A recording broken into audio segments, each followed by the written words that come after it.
Sistem navigasi merpati balap, jika berfungsi penuh, memungkinkan burung dengan cepat memilih arahnya dan pulang ke rumah.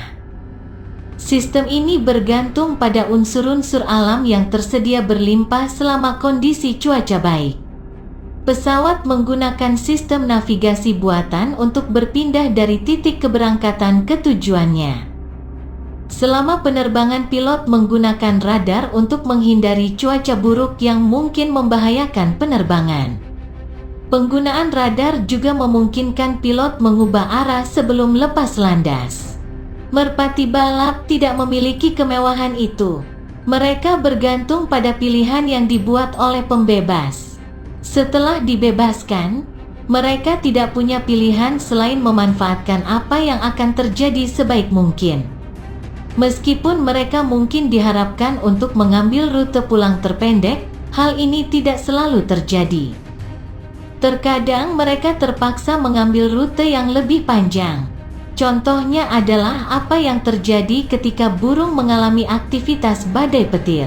Burung tersebut setelah sebelumnya memilih rute pulang, terbang ke daerah yang terdapat aktivitas badai petir. Tiba-tiba tidak ada elemen navigasi. Hal ini telah terhalang oleh awan gelap yang terkait dengan aktivitas badai petir. Jika tidak ada angin, burung dapat tetap berada pada garis lurus dan ketika keluar dari area aktivitas badai petir, mereka dapat mengakses kembali jalurnya dan melakukan koreksi yang diperlukan. Namun jika ada angin yang bertiup, burung-burung tersebut dapat tertiup jauh keluar jalur. Hasil, banyak tempat bertengger kosong. Jika terjadi hujan yang menyertai aktivitas badai petir, burung-burung tersebut dapat dipaksa turun dan disuruh keluar dari badai. Pada saat ini mereka menjadi rentan terhadap predator. Mudah-mudahan burung-burung ini tidak kebanjiran air saat dipaksa turun.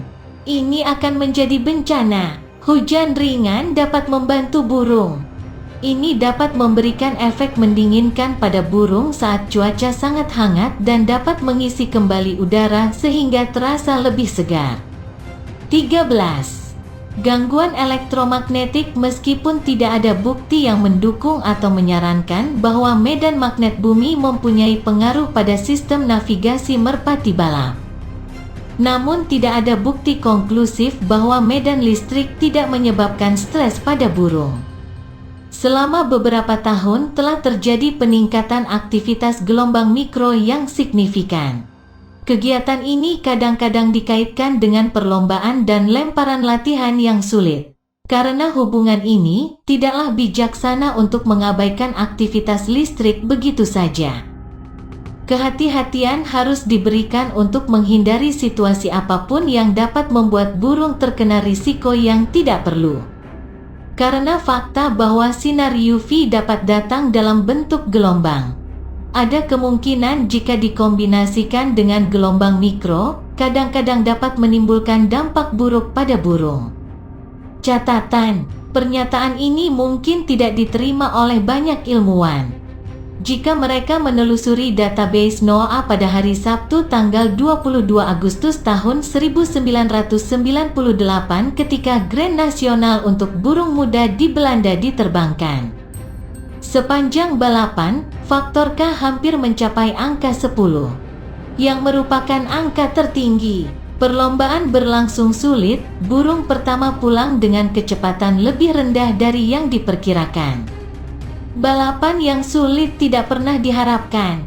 Bahkan diharapkan menjadi balapan yang sangat cepat. Hasil akhirnya mengejutkan semua orang.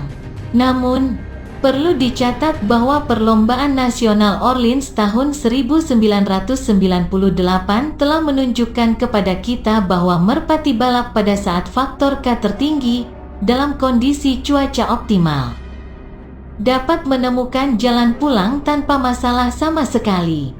Telah dibuktikan bahwa mesin tenaga menghasilkan medan elektromagnet, alternator dan generator, dan dengan cara ini mempengaruhi area di dekatnya.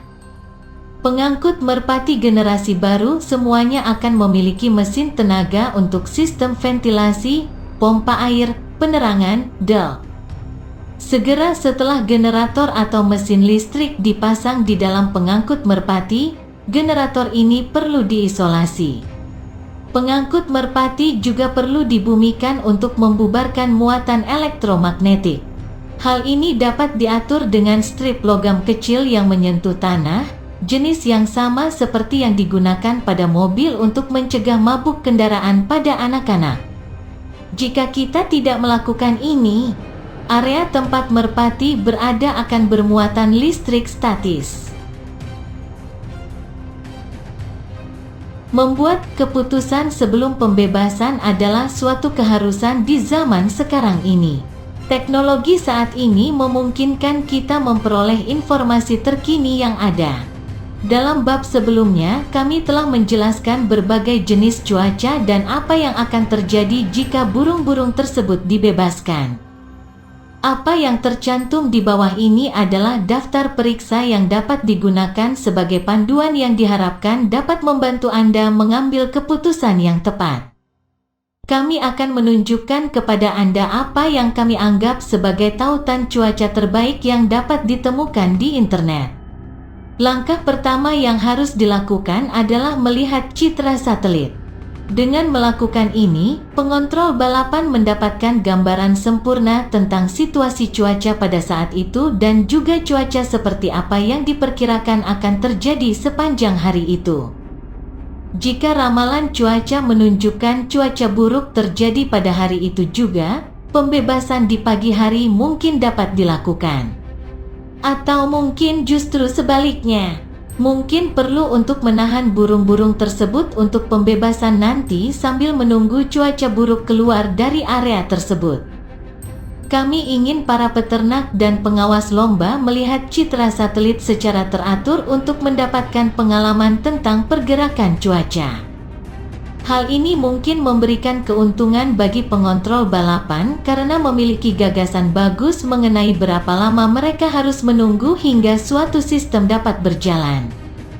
Meskipun ini mungkin bukan metode yang sangat ilmiah dalam menentukan waktu durasi suatu sistem, ide apapun lebih baik daripada tidak ada ide sama sekali.